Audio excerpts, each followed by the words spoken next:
All right. Welcome back to the Bring Your Big Energy podcast.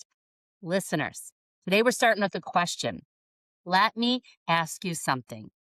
What if the life that you are living right now isn't actually the one that you would choose? And what if the only reason that you're actually still in it is because it makes sense on paper, because it's what people expect of you, and because it feels safer than questioning it? And what if the thing that you keep telling yourself is not realistic is actually the exact thing that would light you up? What if you're holding yourself back because of invisible limitations? And what if you busted through each and every one of those expectations and self created chains and built a big energy, unconventional life for yourself? So everyone has a different version of what this would be. And I was even thinking on mine this morning, and I'm still noodling on this, but I invite you to think big on this today. What if, what if? So for my guest today, Ayla Den Hartog, her big thing, and that's why I'm wearing a hat for her today, big energy, big moves, was uprooting her entire family to live in a 1500s castle in France. And no, it's not just about the castle. It's about what happens when you stop actually following that default path and start building a life that actually fits you, that's exciting and motivating and big energy. So the decisions, the fear, the pushback, the reality of it, not just the highlight reel. Ayla, I am so excited to get into this. Welcome to the show. Thank you so much, Stacey. Your intro gives me goosebumps. It's like, for me, it's my life, but when you describe it like that, I just go, ooh, that sounds exciting. It is. It is. I've been telling since we did our pre-session, I've been telling everyone about you because I think you're so inspiring. So will you just start, first of all, give us a little bio of who you are, what you're up to, and then just tell us the story of how you ended up in this castle that you're sitting in right this very minute. I'm sorry, I'm gonna switch very often from I to we because this is very much like this has been a decision that my husband and I made together. This is not a story where one of us dragged the other into a castle. So if you hear me say we, that's not like a royal plural, it's just us. Perfect. So we are both from Holland. And after a very brief corporate career, we both became entrepreneurs. And we were working from home since 2015, 2016, something like that. So in 2020, when COVID hit and the entire world had to work from home, we were like, well, welcome to our life. Like this is what we do on a regular basis. So we already had that piece of us that was used to a certain kind of liberty where we worked from home, we could define our own hours and everything like that. And COVID hit. We lived in a very busy area of Holland. I dare you to find an area of Holland that's not very busy, by the way. Like it's a very small country with a lot of people. So we're also all crammed in like a quarter of the country and the rest is agriculture. So everyone is on top of everyone. And with COVID, that just became worse. There were people everywhere and even just the people walking their dogs, like there were so many that the dogs kept fighting with each other. And that's the level of busy that we got into. And we were looking at maybe is this a time that we're going to move? Our now oldest daughter was then our only daughter. She was just one. And we said, you know what? My husband, he's from the eastern part of the country. Maybe we're going to look there. And the prices of the houses were just, oh my gosh, they were outrageous. And a friend of us was over and he jokingly said, you know what? For that money, you could buy a castle in France. And we were like 3 bottles of wine in and we were like, oh, yes, let's go buy a castle in France. And so naturally we started Googling and we were like, wait, we can actually buy a castle in France for the same amount of money. And that's how basically the seed got planted. And within a month of that conversation, we went on our first trip to France. Not our first trip in our lives. We had both, like, we have spent a lot of vacations, a lot of summers in France already. So we already had the affinity with the country. But for the housing search, for the castle search, within a month we were in France looking at the first property. And so slowly we looked at several regions and several properties, etc. Like we started the conversation in June, and in the next January we actually signed the buying contract for the castle, and we moved in May. So within 11 months, we just up and left. So, I mean, so many questions. Wow, I just want to be you. I just want to be you. Okay, so I have my spark process from the book, and the S is all about self-reflection. So let's start there with your story, which is such an amazing one. For the self-reflection part, what do you and your husband like? What are the things you're thinking through between the 3 bottles of wine and May move? What are you reflecting on? What are you thinking through? What are the things that you had to like sort through in your minds to make this dream a reality? Hmm. There's there's the practical part of it. Of course, is this gonna work with work? Like, are we still seeing clients on a regular basis that we need to be close to Holland? Are we gonna even if we're gonna think about moving abroad, I've always said that I wanted to live in either Canada or the United States, but for him that wasn't possible because of his work. He calls a lot. He's a recruiter. He's on the phone all day long, so he needs to be in the same time zone. And there is like the practical stuff like that. We started out with a region that was fairly close to Holland. It's like a 4 or 5 hour drive. We didn't like the region, so we sort of dropped down to a region that was already 6 to 7 hours. We have parents that are aging. They're not old yet, but they're aging. Eventually they'll be older. Are they still gonna come visit us? And for example, my mom said, "You know what, honey?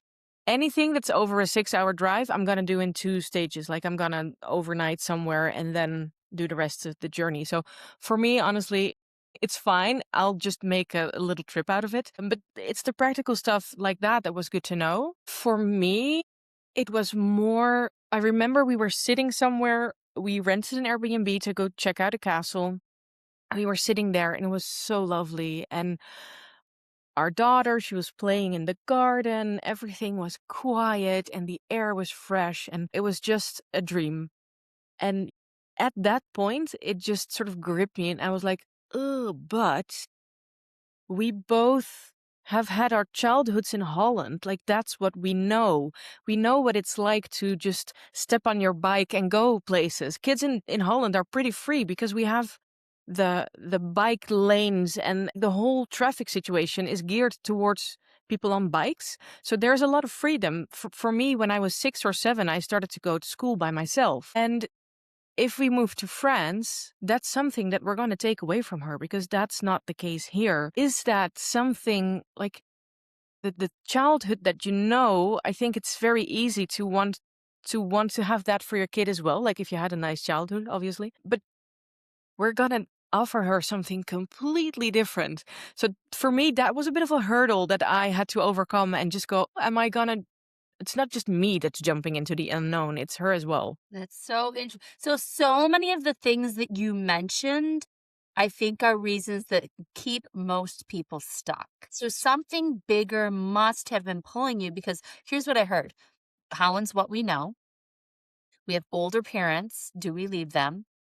We have a small child, 1 years old, and we have roots. We know what our childhood looks like in Holland, which is pretty awesome. So how did you move from those limitations or people would see them often as limitations or shackles? But, I mean, but they're good things too. They're good shackles. Yeah. How did you guys move from that into this like, no, we're meant to move to France? For me personally, and this is gonna sound very arrogant to people in Holland, but I have always felt that Holland was too small for me.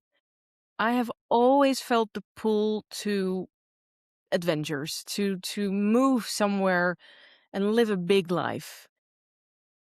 This pull was strong. I guess that's as simple as that. The pull was stronger than the things that held me back. And I had a discussion with someone, not a discussion, I chatted with someone on Instagram who already moved to France. And I was telling her our story and I was like, oh, I'm in doubt. And she was like, honey, fuck it. Let's just go. And I figured, no, that's a way to put it.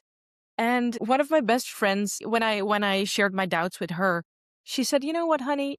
There is no written rule somewhere that says if you move abroad that you can't move back. And that for me, like those two, like the fuck it, let's go, and the you're always allowed to just move back. That for me, those two were like, yeah, yeah, they're right. Let's just do it. And if we hate it, we'll move back, Who cares? It's so good. It's like life's one big experiment. And I think that we see a lot of people think that like life is up and to the right. And that's what it is. It's the same thing. And I think there's this beautiful thing around like, you can try and test things. We have permission to do that. We only get one life. And if it doesn't work, it's fine to go back. It's fine to go back. I love that you talk to your friends. I love that you talk to people on the internet.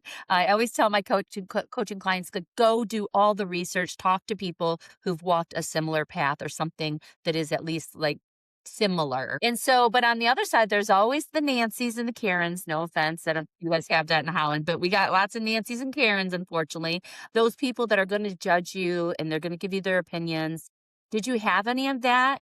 If so, how did you work through that? Well, in our little circle, we didn't have a lot of it.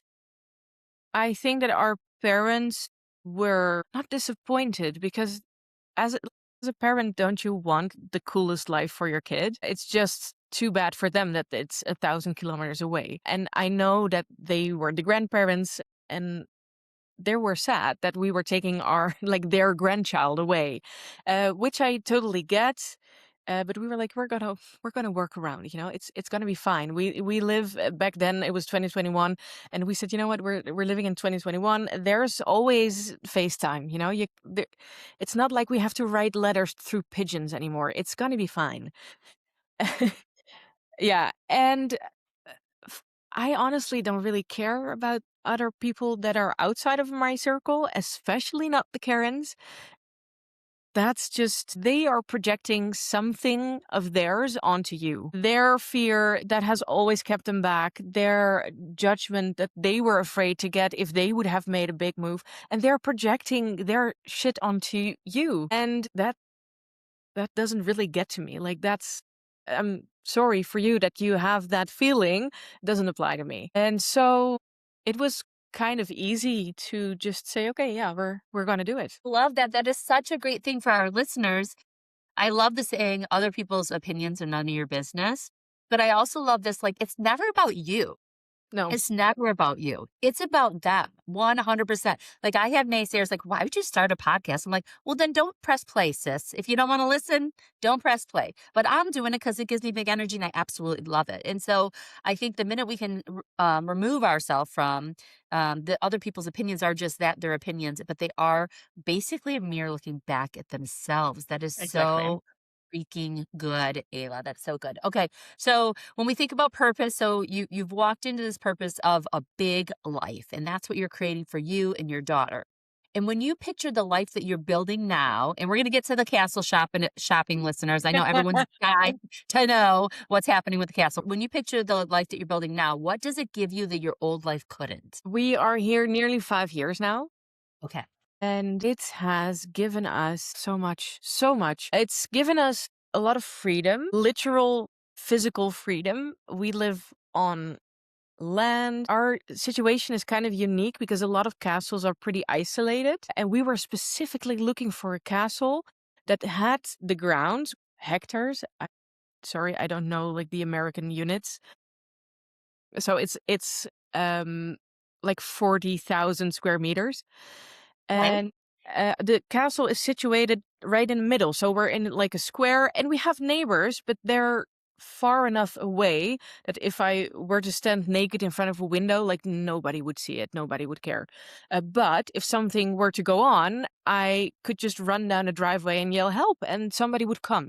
That's it's the kind of balance that we were looking for. So we literally have the physical freedom, the physical space to do what we want. Like my husband likes to shoot. He's just fond of shooting things, not animals, just literal like a drinking can or something. He loves to shoot things. And Love he can do this on his own land. I have a veggie garden. We have just recently added 3 alpacas to the mix. Pathos? Yes. Yeah. Exactly. But it's stuff like that. It's like, oh, how fun. Yeah, let's do it, And we have the space for that.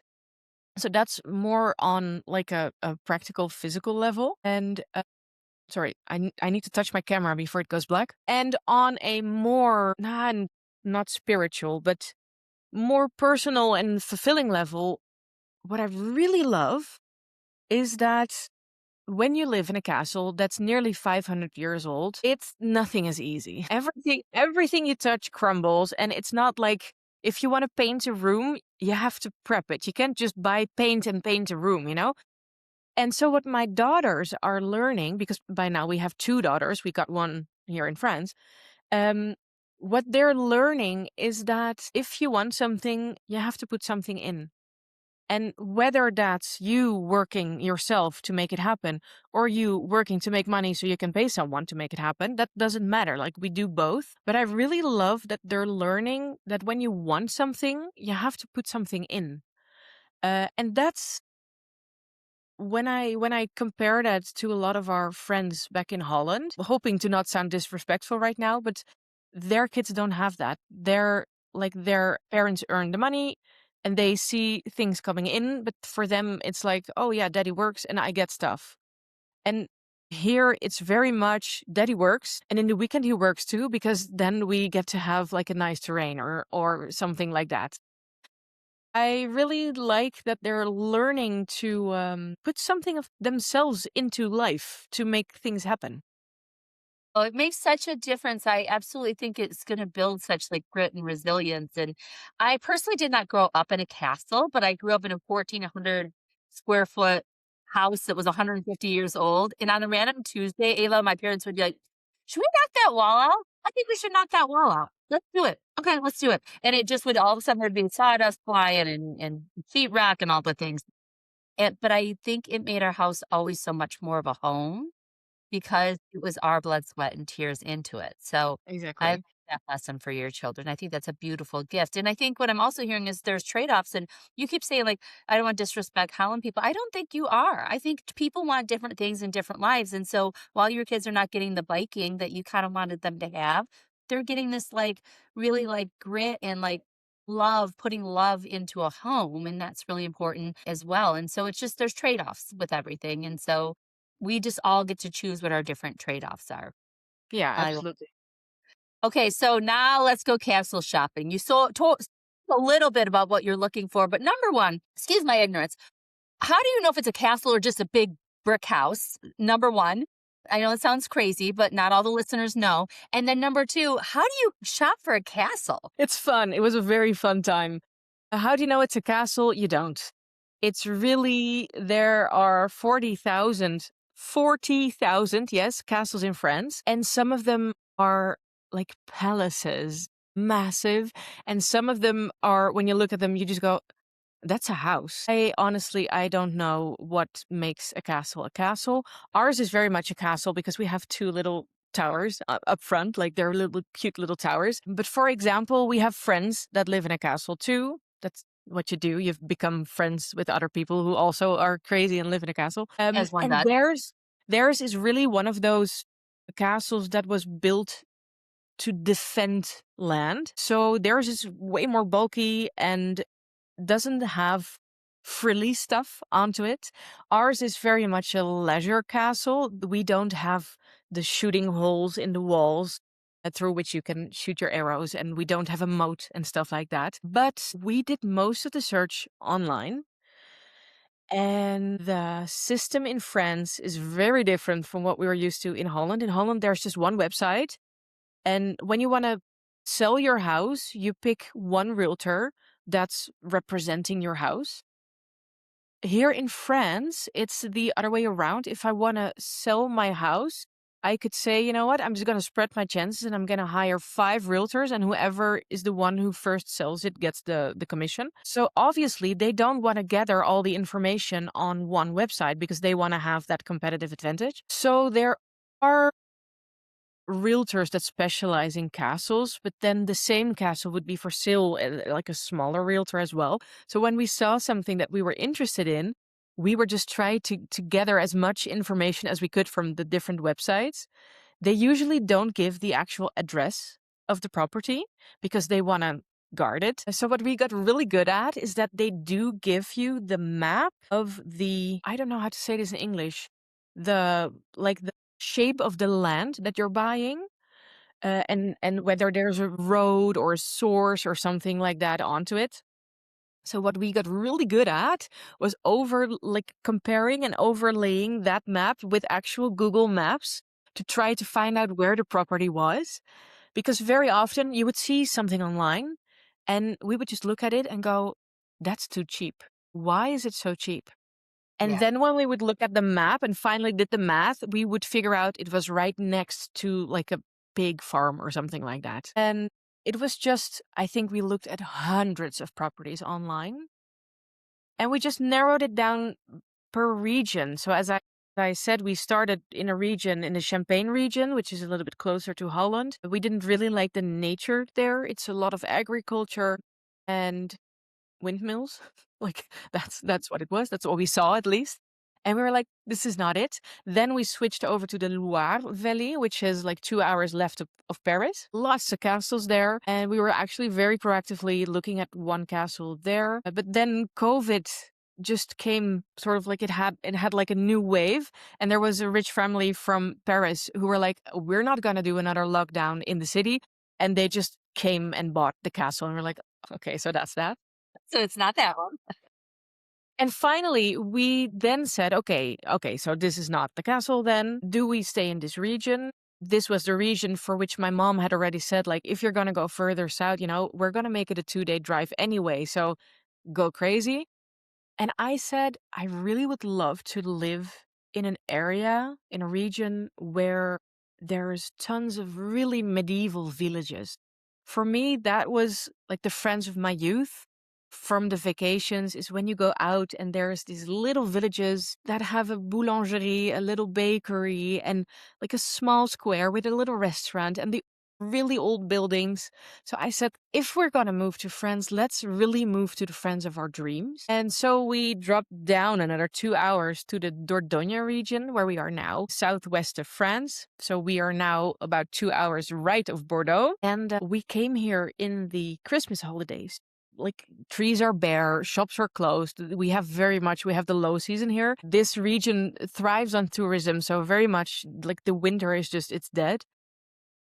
And despite the fact that nature was barren and everything was closed, we stayed here for 2 weeks. And after the 2 weeks, we both said to each other, I don't want to go home. I don't want to Oh, go home anymore. And that's how we knew that we found the region that we actually wanted to live in. And then from there on out, we started looking at the properties again online to see, okay, so if this is our region, what's for sale here? And this castle had already been on our list for a while. It was above budget. okay. And we said, you know what, we're just gonna look at it. And we called the realtor. They were situated in Paris and they said, you know what, you can go visit the terrain. You won't be able to enter the castle, but you can just, walk around, see if you still like it. This was on a Saturday and he was like, if you like it, call me and I'll be there Monday and we can do an actual viewing. And so we were here on the terrain on like a very cold winter day. We couldn't even look in because we have shutters on the inside, so they were all closed, so we could not see the interior. And despite that, halfway through the visits, my husband was on the phone with his father to talk about mortgages and stuff like that. So we knew we had it, like this was it. And then they were willing to negotiate. So that hurdle was gone as well. So that's how we're here. Wow, that's so cool. I can just like you are so great at telling a story. I can picture you on the train, like looking up at this castle, being like, wow, like it gives me goosebumps. It's so interesting. Couple like clarifiers. Do you speak French, either you or your husband? We do now. Did you though, 5 years ago? We had our basic French. Okay. Holiday French. I had it in school. I worked in Disneyland Paris when I was 18 for 6 months. So I had some French, but it had rusted. Let's just put it that way. And then what about the other obstacle that or barriers that I see too? Visas and citizenship and all of that. So how did you tackle that? Because I think I'm from Holland. I can't live in France. How did that work? I have no answer for you there because both Holland and France are within the EU. the European Union. So we don't have a visa. We can just go. Amazing. That's Yeah. amazing. Okay. All right. So you buy this beautiful property and you get in there and what comes next? What is the work to be done? What does the life start looking like? What is like my business partner and I always love to say no details too small. But tell us about that experience. It's chaotic. Like you saw me laughing when you asked the question. It's oh my God, is it chaotic? We have a priority list. Okay. No. When we had the viewing with the realtor, we took an architect with us because we said we're either going to look at it through rose tinted glasses and you see a damp spot somewhere and you just go it'll be fine, or we're going to go full doom and every spot that we see is like, oh my God, this is unlivable. We know nothing of these buildings. Let's bring like a third party who's neutral, who actually knows stuff. So we brought an architect with us and we asked him, can you, like, based on this viewing, can you roughly give us a list of priorities, like of things that need to be done and prioritize it? And he said, well, good news, bad news. The bad news is that everything needs to be done. And the Okay. good news is that everything is in such an okayish shape that you don't really it's not like you have to start with the roof or something because otherwise it's going to fall down. You can just go at your own pace. So we were like, sweet, that sounds good. And so we are going at our own pace, which is very, very slow, like a snail's pace. And what we found is that we might not really have a priority list. The castle very much has a priority list. So whenever we neglect something for too long, the castle will just go, oh, you're not working hard enough. Here's a massive leak for you. Oh, here's the electricity falling apart. And the biggest hurdle that we had was in our very first winter that we were here.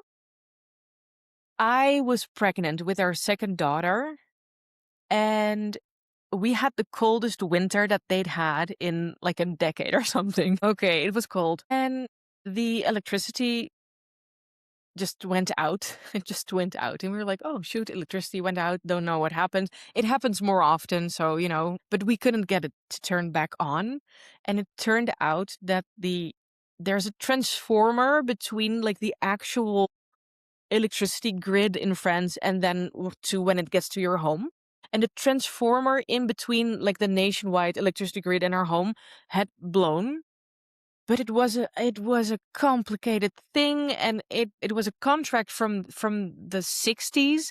That type of contract didn't even exist anymore. So everyone who I called was just like, no, this doesn't exist. And what kind of transformer do you have? Do you live in an industrial building? I'm like, no, we don't. We live in a castle. Like, is it a home? No, that's not possible. And people would just hang up and say, no, that's not possible. And then just bye. And I was just standing there going, but I want electricity. We had no heating. We had no lights. We couldn't cook. We couldn't shower. We had our then 2-year-old and me being pregnant, and it was freezing. And we were just like, finally, I spoke to a woman and she said, oh, okay, I sort of see what the problem is. Oh, honey, this is going to take you at least 2 months to fix. And I was like, no.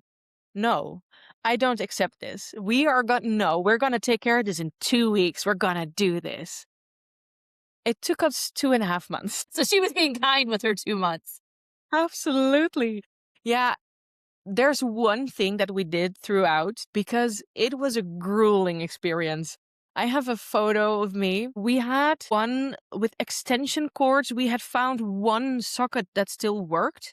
And so we had run all these extension cables throughout the castle to sort of move with us where we went. We had little heaters on petrol that we could use. But for cooking, I only had like the one little thing that you normally use to keep a pan a bit warm after you've made something. And I was cooking on it.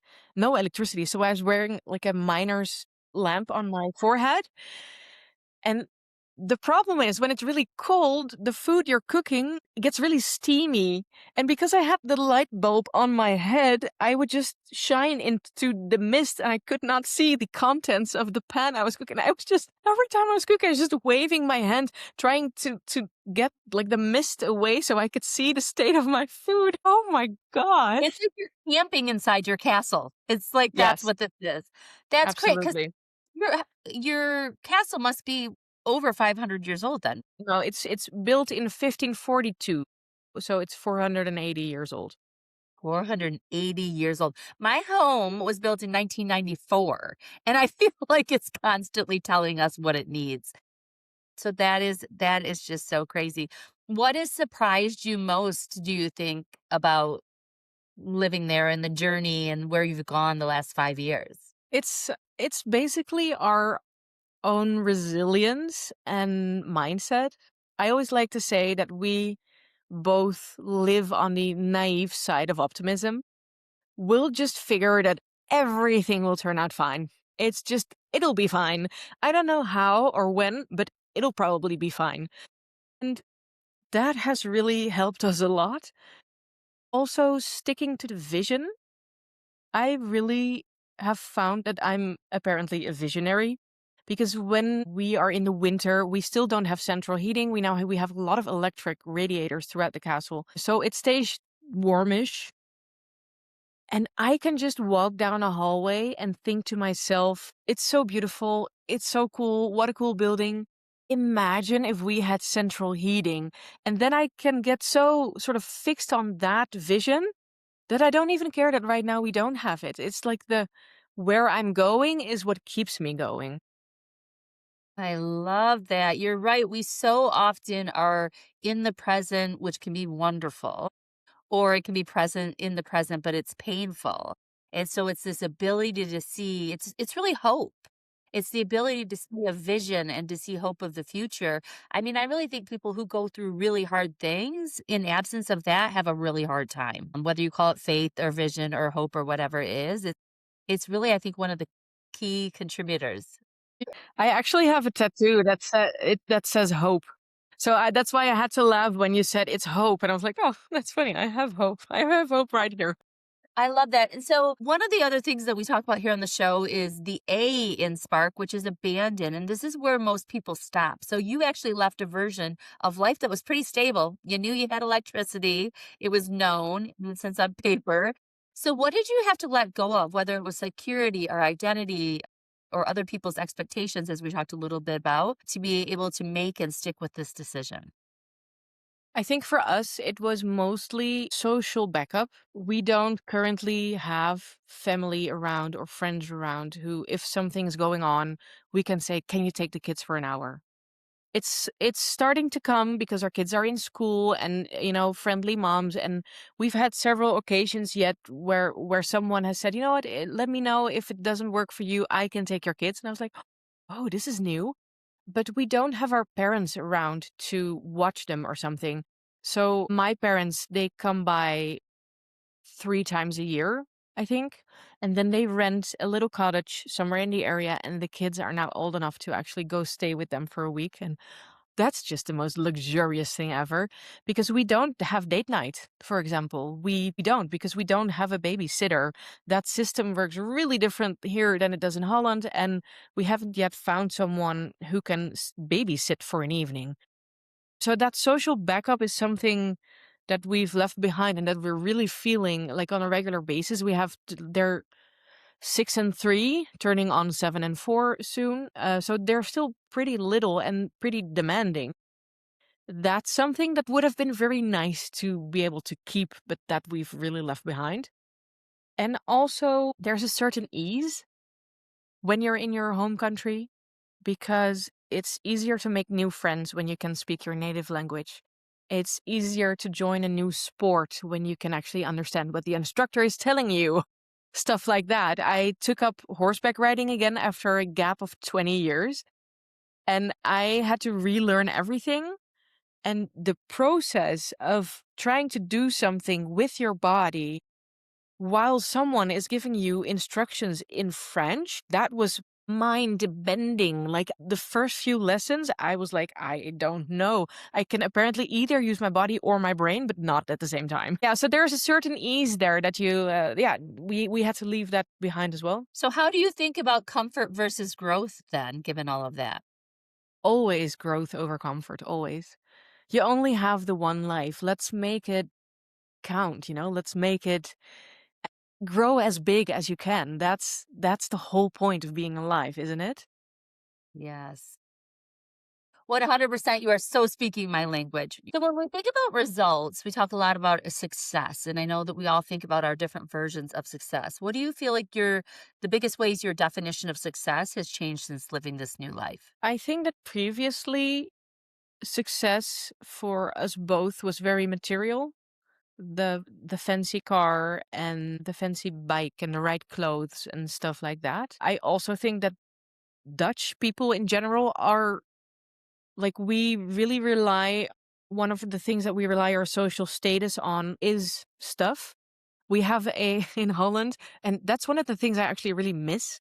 We have an open curtain culture. So if you in the evening you take your dog for a walk, you can look inside in all the houses, and all the houses have really nice interiors. So that's something like the material stuff was very for us what accounted with success.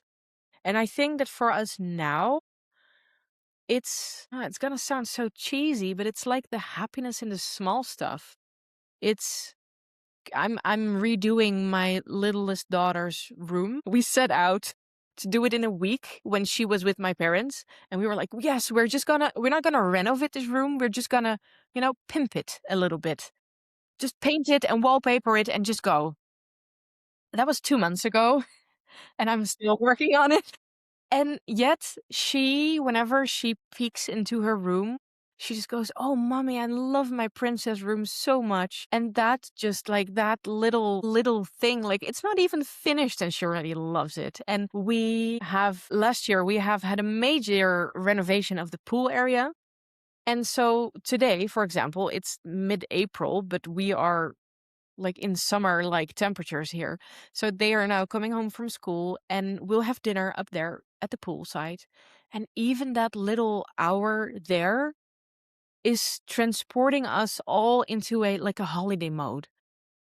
It's the small little moments that really make it worthwhile. The visit to the local market and everyone's happy and it's yeah, small things. Love that. And I think we do get caught up in things that are material that can come and go, like trends that come. The best bike is it comes and goes. That's the trend. The best outfit.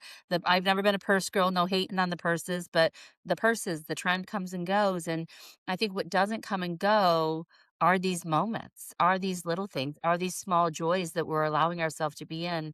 And I love that you said your daughter loves her princess room even though it's not done because she can see the vision just like mama. She can see that vision, which is so important.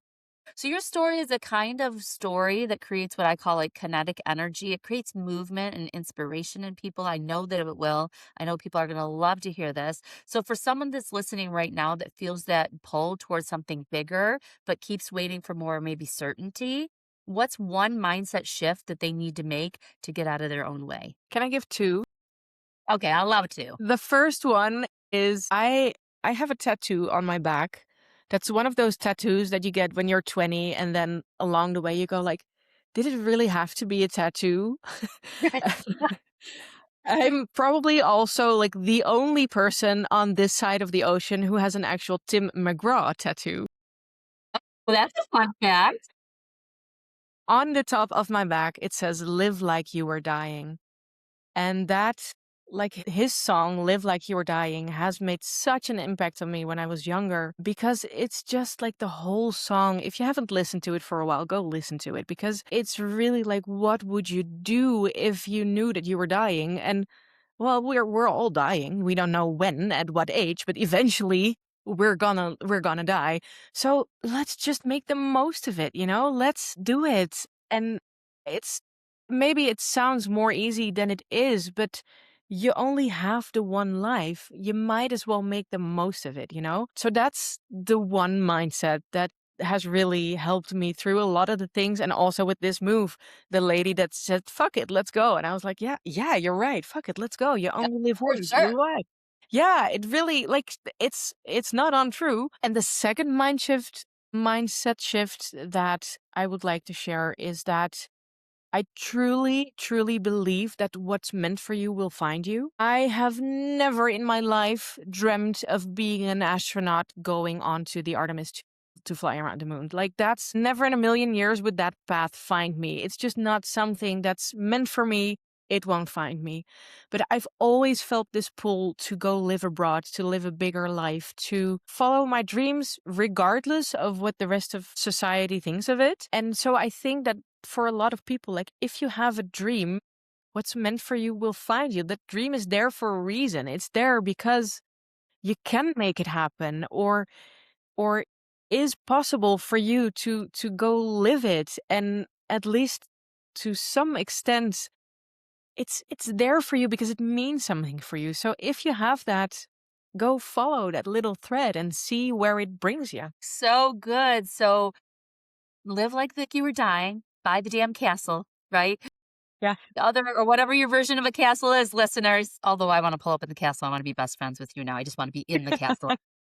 I'll even serve the drinks, girl. I got you. But and then the other thing is what's meant for you will find you. But I also feel like what you're saying is like open to it. Be open to Yeah. it. And I always tell my kids like, something wonderful's gonna happen today, but you gotta watch for it. You gotta like have your eyes peeled, girls. Like it's not just gonna like you can't wait around for it to happen. You've got to watch for it. So I love both of those things. I think yours is a story too of expansive thinking. You're expanding your thinking beyond the limitations that we all have. So you really are challenging the idea that there's one way to live. And it shows us you can choose differently, even if it's messy, uncertain, partial French, find the region, unconventional. So it's just so powerful. So, where can people follow your journey and see what your life is actually like real time? I'm gonna give you the links because the handles are French, but both on Instagram and on YouTube, we are Chateau de Pazayac. I am very spotty with sharing things. I will have like a period of a month where I just go, I'm gonna share everything, and then I'm tired and I won't share anything for 2 months. But still, it's there. I've started making vlogs now because I would really love to share what we have here with more people. It's such a dreamy place and it's such fun times to be renovating everything and just the weird stuff that we encounter on a day to day basis. I'm really aiming to film it all. Like I have been filming, I have not just been editing and uploading. Like I'm sitting on a bunch Take of the press. content there. Well, and I But think you're busy. You're busy. So let's be yeah, real. exactly. Yeah. Yeah, it's not nothing. Like we have two little girls. I have a business to run. We have a plethora of pets running around, and then on top of that you're filming and that needs to be edited and etc. But the core of it, the reason that I'm on Instagram and that I'm on YouTube is that I just love sharing this crazy cool life that we've created here. Of your crazy cool life. What is a Chateau de Paziac? What does it mean? Does it mean something? Nope. Pazayak is the village that we live, and chateau is the castle, and de is like from or of. So it's like the castle of Pazayak. Perfect. My kids have been in French. Shout out to my three girls who have been in French kindergarten through now college. And I'm like, can you string together a sentence and not so much? They know the birthday song. That's where we're at. So I I don't want know them the to teach. birthday song. Oh, good. Okay. Well, they'll teach you. We'll come to the castle and they'll teach you the birthday song. That sounds fair. Very well, very well. Yeah, we have 3 outbuildings that we're converting into holiday homes. I don't know when, but it's gonna happen. So be welcome, take your kids, and we'll teach them more than just the birthday song. I love that. Okay. As we leave, anything else that you would want the listeners to know from our session today? I think that we've basically covered it all. The only thing that I would like to give it to them is that if they have the big dream, the what's meant for you will find you, and you're like, but I really want to live in China, and right now I don't speak Chinese and I don't know nothing about it, etc., etc. Just go do something small. Go Google the prices of castles and then figure out I can actually buy a castle in France. Go download an app to learn Chinese, do something small to get you into the right direction. Don't ignore it, but just do something small. Every small step counts. Love that. I love that. So my hat could even say big energy, small moves today. I Yes. agree. Small moves make the difference.